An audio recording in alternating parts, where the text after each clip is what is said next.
तेलंगाना में Bharatiya Janata party BJP की रियासती सदारत के इंतखाबात की ने पार्टी के अंदर हंगामा खड़ा कर दिया है। गोशा महल के एमएलए राजा सिंह ने रियासती सदर के ओहदे के लिए नजरअंदाज किए जाने पर बीजेपी से मुस्तफी होने का ऐलान कर दिया। उन्होंने अपना इस्तीफा मरकजी वजीर किशन रेड्डी को भेज दिया है और उनसे गुजारिश की है कि वो इसको कबूल करें।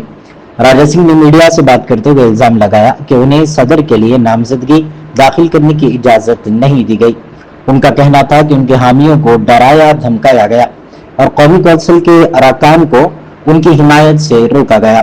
उनके मुताबिक 10 अफराद नामजदगी फॉर्म पर दस्तखत करने के लिए तैयार थे, लेकिन उन्हें ऐसा करने से रोक दिया गया। కానీ ఎంత కష్టపడి ఇవాళ లేకపోతే రేపు బీజేపీ గవర్నమెంట్ తెలంగాణలో వస్తది అనుకుంటాం. కానీ దురదృష్టం ఏంటంటే తెలంగాణలో బీజేపీ రావద్దు అనేవాళ్ళు చాలా జమ అయిపోయినారు పెద్దోళ్ళు.